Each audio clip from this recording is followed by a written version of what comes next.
Starting your own practice is hard for many chiropractors. It's riddled with both struggles and successes.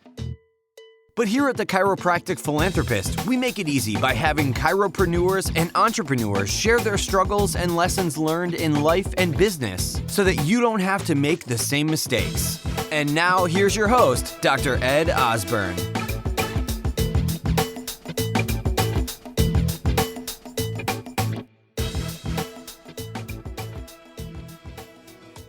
What is it that trips up your office? Finding new patients, retention, teaching about holistic wellness, or is it patients who can't seem to kick poor health practices? As a business owner, a wellness practitioner, a teacher, a mentor, often an emotional support, as chiropractors, we have a lot to carry. Let Mahalo Wellness carry some of the burden. Mahalo Wellness CBD oil products are the one small change that can change both your clinic revenue and jumpstart your patients' crave to begin healthier living. Try all Mahalo has to offer to determine what is receptive in your clinic. Special pricing on 10-bottle and 20-bottle bundles. Head to mahalowellness.com/collections/TCP-podcast today. Live TCP podcast. We actually have Dr. Jimmy Lopez today. This is going to be a fun. It's always fun, actually, every time we talk. I always enjoy talking to you. Okay, so TCP podcast listeners, I want you to welcome our guest, and that is Dr. Jimmy Lopez. Dr. Jimmy, I want you to explain or tell us a little bit about you. So in about a sentence or two, tell us about you as a person. And, you know, someone who's really, I admire a lot, is actually an entrepreneur.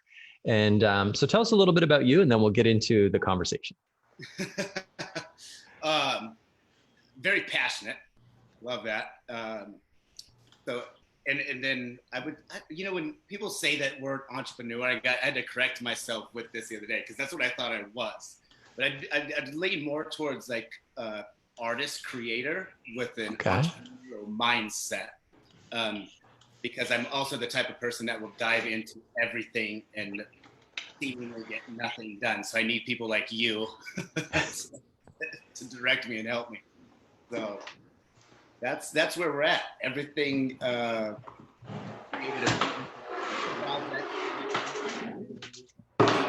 all taking off at the same time, which is always fun to do. Yeah, but I mean, so I've known you for a while now, and you know, there's a lot of people who start things and then they quit, right? Yeah. So they'll have challenges, they have things that come up, and we're going to talk about challenges in a moment.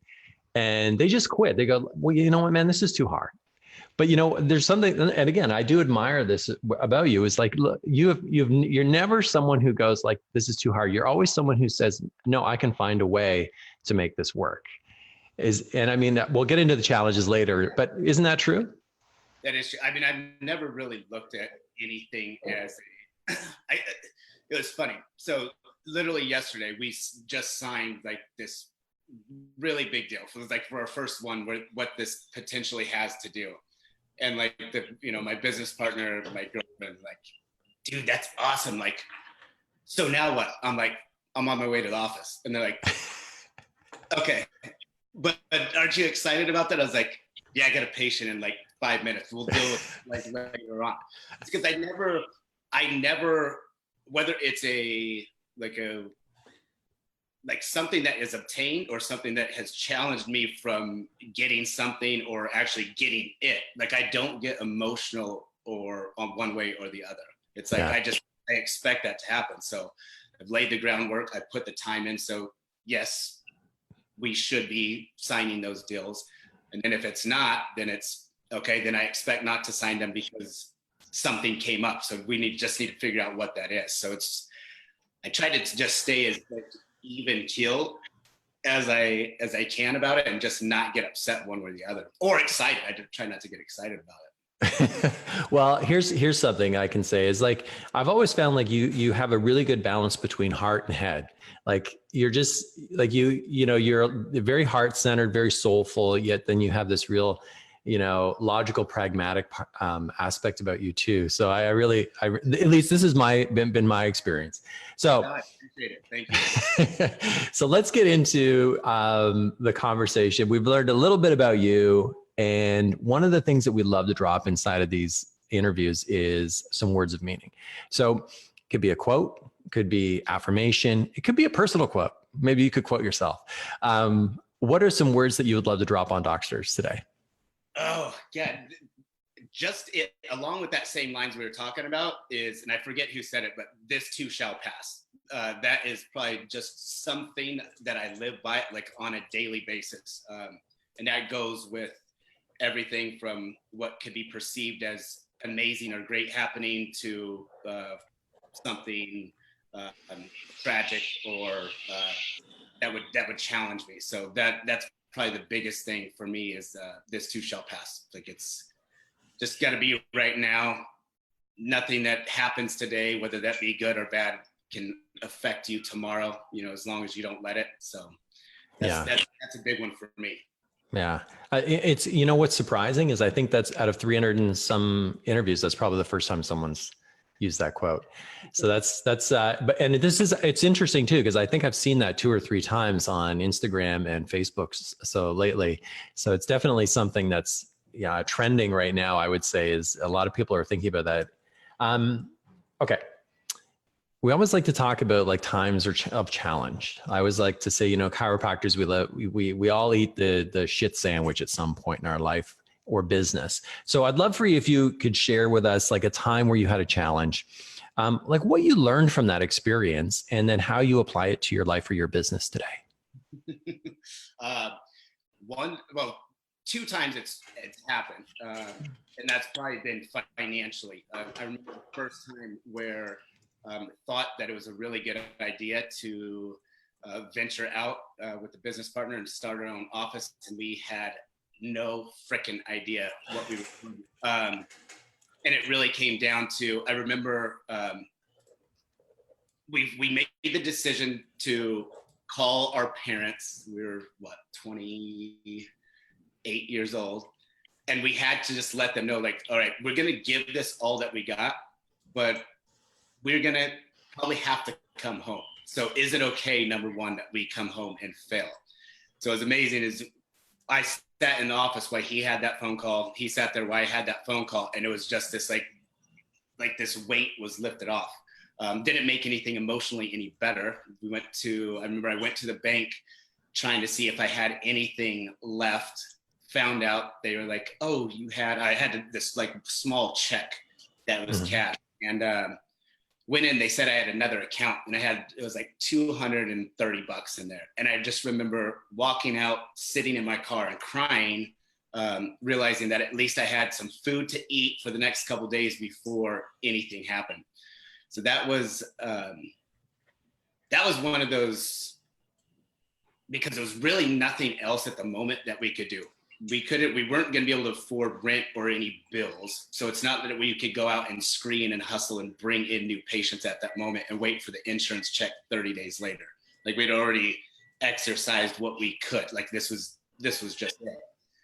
But it was just this amazing God gift, literally, that we showed up at the office the next day, and there was a $6,000 check from a PI case that was there. And it was like, then from there on, it kind of just opened up and gave us some breathing room. And, it's just one of those where at that moment, everything becomes life or death, right? This is like the most tragic thing that could happen to us. So within that, you get to ask yourself a lot of questions, like, who are you? Who have you been? Why, how did this happen? What were those things that did? So, we really sat down and dove deep into that, and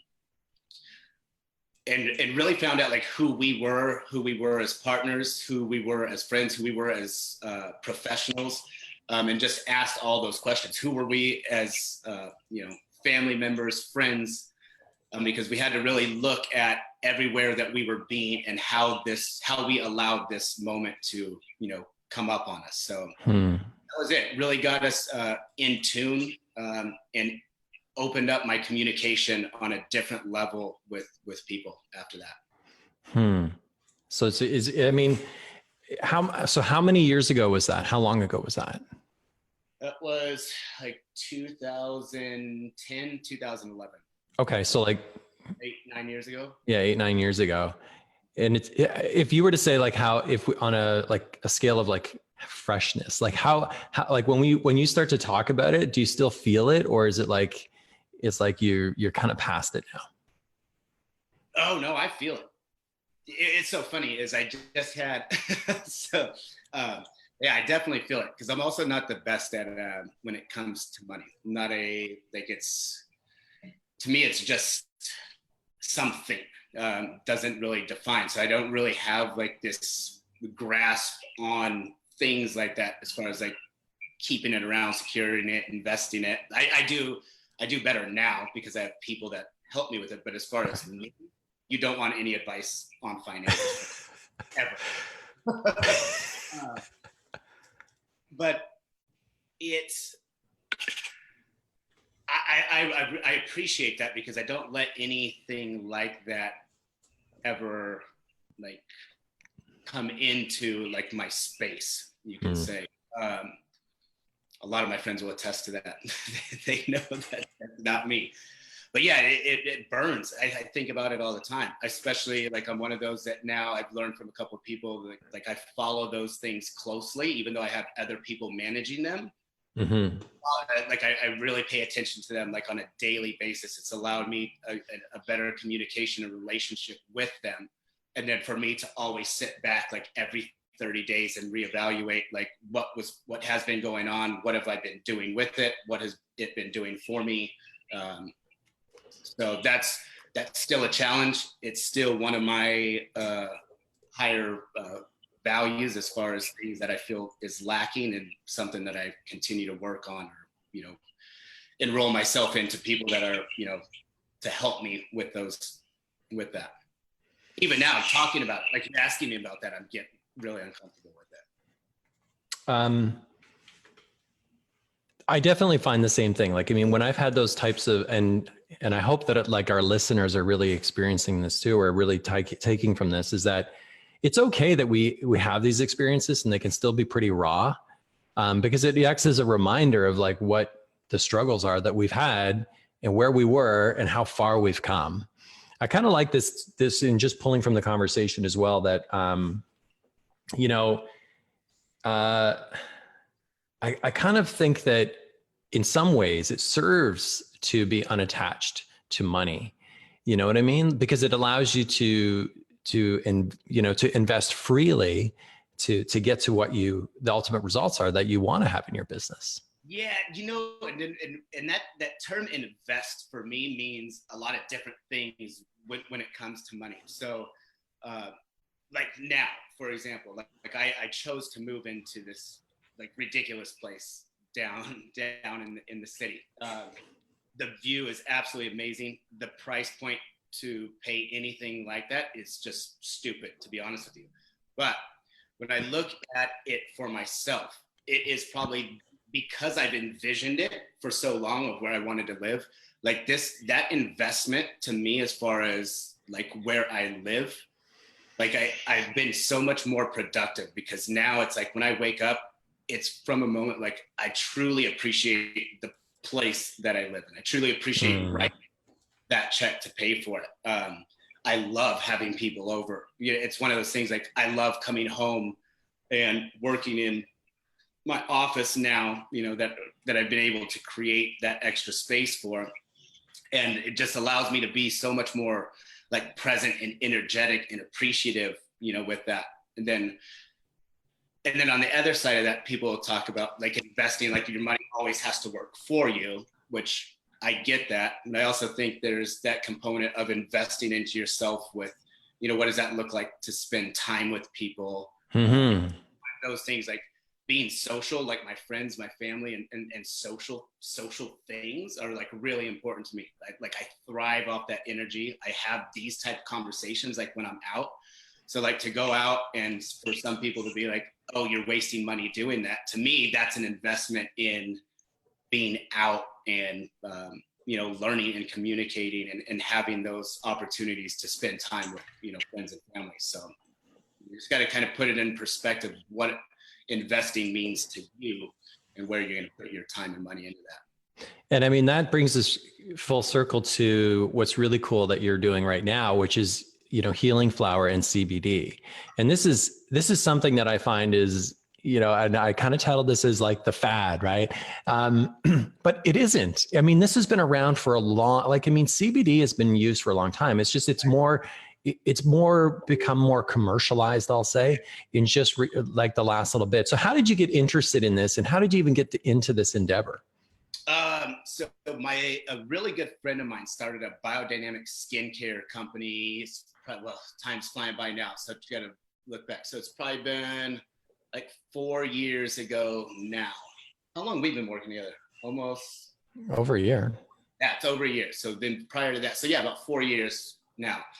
So this dude's like just a crazy mad scientist. So he's like traveled the world, pulled these like the best genetics from these plants from like Poland, South America. And he does this sun extraction process with oils where he's like pulling the nutrients through the sun rays, however he does it, and creates like an oil tincture with all these different plants and herbs. And so he started making a skincare line. So the thing is with him, he just didn't have the ability to like communicate with the consumer of what this thing was actually doing. So he brought me along, and I was like, dude, this is like doing so much more than skincare. Like, you're providing this body and the cells with what it needs. That's why you're getting the testimonials that it is. Like, this is an actual, like, this is an amazing product. It's not skincare, dude. It's like way more than that. So through that, we have another friend that was able to get hemp at the time. So he just had brought it in. We wanted to use the CBD in his night serum to see, start exploring how it was. And through that process, it was like, it just started working. Me and him we love cannabis in general. You know what I mean? Just growing up that way, like marijuana's just been a part, of the lifestyle. Mm-hmm. But then really dive into like hemp, and you get into like the properties of what it has. Like, it's just absolutely amazing with what you can do with it. Like clothing, paint, fuel, plastics. I mean, the diversity of it is with the biomass is crazy. So start helping him out. And then it just kind of aligned with, we had access. We kind of went ass backwards with everything. We spent 3 years finding who was the best farmer because of him doing the biodynamic process. There's a lot of regulations that the United States doesn't have. So we were trying to do everything from a biodynamic term from European standards. So we just made those connections. And once we made those connections, it was like, dude, why don't I have everything. The only thing I'm not doing is selling it. That was it, And there's a lot of other things and projects that I want to do with it. This is just like barely scratching the surface. And that's really how it happened. It was like, shit, I've already spent the time. I saw these other people coming out with the far inferior product.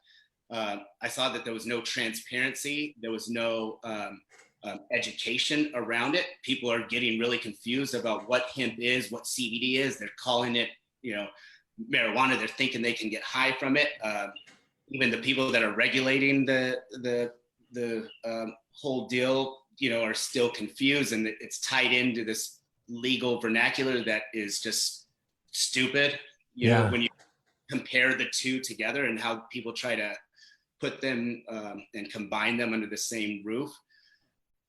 So that was it. Like, it was just like, there was an opportunity there. We spent a shit ton of time doing it, and it was just like, let's roll with it and see what happens. Why has it been such a challenge with the with the regulation of CBD products? Like, why is this? Why does it even have to be regulated? I mean, it seems like it's so benign. Just because of the plant. Like, to me, like, cannabis in general is like God's gift, right? It's a weed, number one. It does not require much to survive. The magic in it is that it will pull everything from the soil. So, one of a major factor in like Chernobyl, like becoming such a vibrant environment again was the hemp and marijuana plants, as they planted, was pulling up a lot of the radiation, heavy metals, and the toxins from the ground. That's how their soil, how it was able to replenish a lot faster.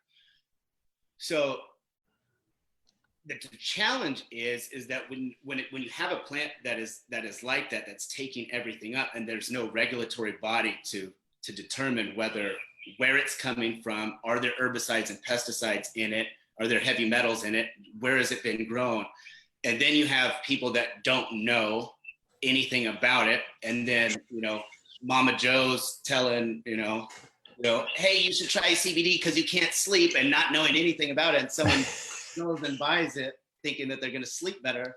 Then they start looking, if they're not educated on the product, then they're going to start looking at what's the best cost. And then that people that are pulling products from China or overseas, where they really don't even know, just because they could get a better price on it. And then there's nobody checking that. That's where a lot of these people are going to start getting sick. I think that's where we'll start to see a lot of this, like with the vaping and things like that. Yeah. There's a lot of, there's so many factors that could be going into that, which that's just a different story. It pisses me off. Like, so tobacco products kill, millions of people. Pharmaceuticals kill, just as many, but 6 people supposedly die from vaping only, is the way that they're doing it, from marijuana. And now you want to regulate the entire industry. It's like, it's ridiculous. It did seem a little bit ridiculous when I heard that. Yeah. But at the same time, it's like one of those where, if that happened, kind of getting back into that, it'd be like, how pissed would I be spending all this time? But it's like, that's what, when you're jumping into a new industry and people are making claims, where they don't need to be making claims. Like, the plant is nothing different than eating a lot of vegetables, right? That's how I tell people. Like, if you eat healthy and you eat clean, like, that's what this plant is doing. It just happens to have a higher count of this thing called CBD that reacts within your body, that decreases systematically inflammation. Also, because it's within the lipid cell, or the lipids are within the fat, it's going to affect more into your brain. So of course you're going to have like less anxiety, you're going to sleep better. But to start making claims as if that's doing it, that's like just saying, oh, if you eat broccoli, like, you're going to sleep better. Like, well, possibly. What I mean? It's a lifestyle that you have around the nutrition that's going to be the magic with it. So that's kind of where we stepped in, or wanted to step in, is to be able to educate and be transparent with who our farmer is, where we're getting it, the third party testing, how clean it is, and then educate people from that point of view, what they should be looking for when they're, looking for a product like this.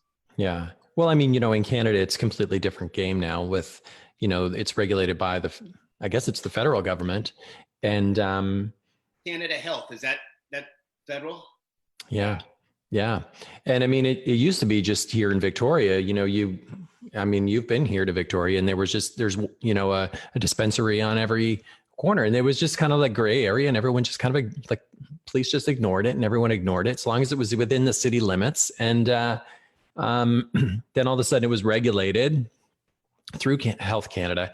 And to me, it's just like another way that they can really kind of, control that source of income, but also now they're collecting tax dollars on it too, right? That they weren't getting before. I just got off the phone with them actually, because the deal from yesterday is a North American deal. Trying to figure out, number one, we're okay, but they're like, but we have, just as many people up in Canada that we like to do that. So I'm trying to figure that out. They're like, it's just more hoops to jump. But at the same time, what I appreciate that is like, okay, I'm the one that's going to be willing to do the work, put that work, figure that out on what that looks like. These are going to be the people that are probably going to be one of the toughest to come up when it comes to regulating things. Yeah. So then, I got to appreciate that at the same time, because then, then that opens the door where we could take it, everywhere else. And so like if docs want to go and check out what you have here, like with Healing Flower, they can head over to healingflower.com. Right. Perfect. So healingflower.com, you can actually check it out. And then you also wanted to drop, in case any docs had any specific questions or they wanted to connect with you, they can connect with you by email, right? Yeah. So two things. Yeah. So emails, Jimmy@healingflower.com. And then two things with that, which I never thought we would get into because we were just going straight e-commerce from coaching, right? Is that actually we've kind of gotten to that wholesale retail side of things. So it's a good idea. If anybody is interested, number one, they can reach me at that email. And otherwise, like even if you're not doing that with us, I don't care. If you just have a conversation about who you're working with, or you want to get into it and you know somebody else, like I'm always open to have that conversation. Like I've been doing that probably more lately with anybody, is like just sharing with people like, okay, here are the things that you want to ask. Prefer you buy it from us, obviously, right? This is the business, but at the end of the day, as long as you're getting a good product and it's working, just make sure you know where you're getting it from and who you're dealing with when you do that. Yeah. Yeah. And I mean, it's like, to me, because I'm a CBD user, like, so I mean, I use it for many things, but one of them is like pain control. So I have a choice. Like I have an open prescription for Oxy. So I could go there, but I don't. So, I mean, like CBD helps me with any sort of pain control that I have. And that's just me personally. I mean, if you haven't tried it and it doesn't, then you can't really say, right? And for sleep, the same thing for helping calm my mind and helping me relax and sleep at night. And that's usually, again, more due to pain. But I mean, I personally have not found anything that's non-prescription that helps, with whether it's anti-inflammatory, pain and discomfort, sleep. It's almost like it helps with, there's pretty much everything that it helps with is what I found. Yeah, I mean, it's stimulated. People just got to, once they understand what it's actually doing, like that's where the magic is it's, we produce our own endogenous cannabinoids. Yeah. So all of and that system is so widespread without the body. So when you exogenously take it, especially like a high quality, like it's systematically stimulating everything at the same time. So that's why like people get that, like, just that relaxing feeling coming down.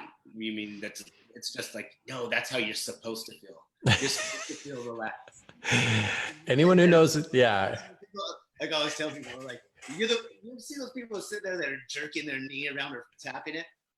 When you're not doing that, that's normal. That doesn't mean you're high. When I was talking to some of our inner circle coaches this morning, and they were like, what's up with you, man? You're like so freaking jacked today. Just like, I'm like, well, this is how I am. So like, it is something that just kind of seems to modulate a lot of different things in the body. So awesome. So, okay, listen, anyone who's listening right now or watching this, you can head over to thechiropracticphilanthropist.com. We'll have a webpage dedicated to our discussion with Dr. Jimmy Lopez today. You can reach out to him and ask any questions that you might have.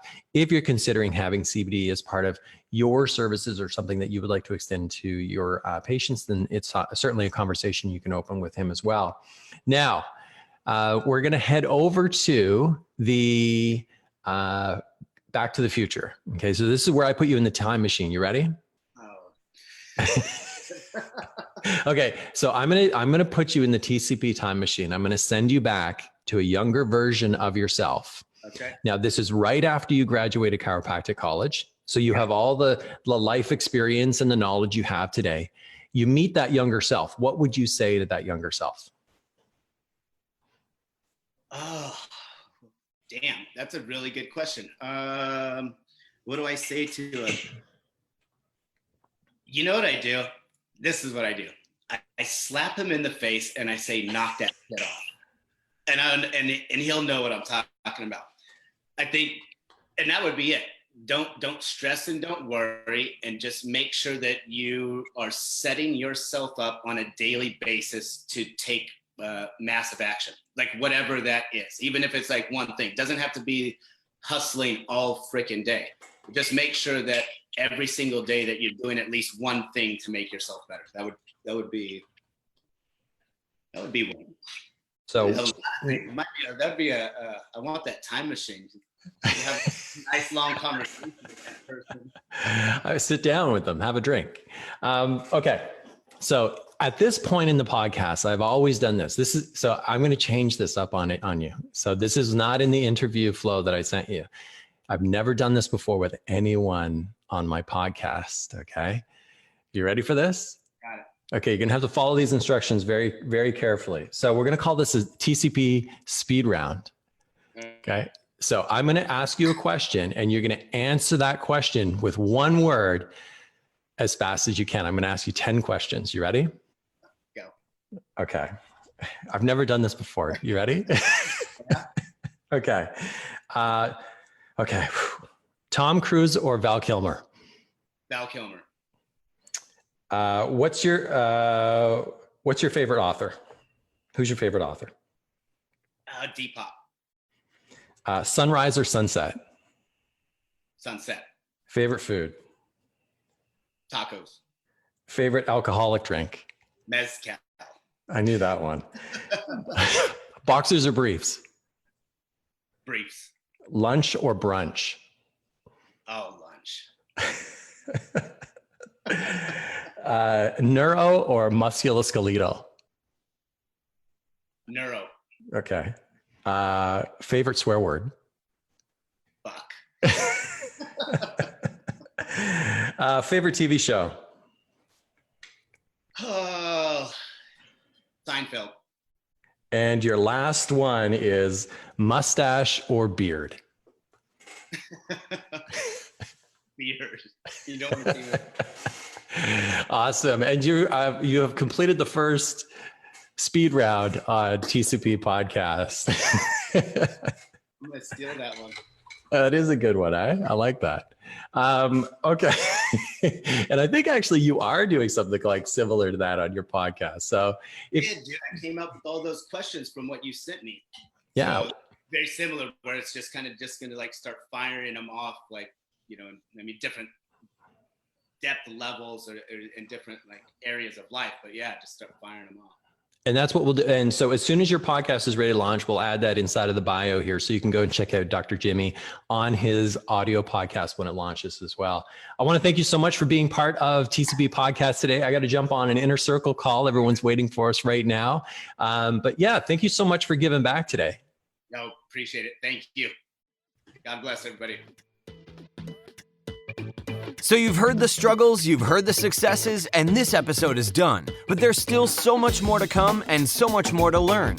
Head on over to thechiropracticphilanthropist.com and sign up for our newsletter, where you'll receive free practice building tips and strategies, including how to market your practice with your very own podcast and so much more. Thanks for listening, and we'll see you next time on The Chiropractic Philanthropist.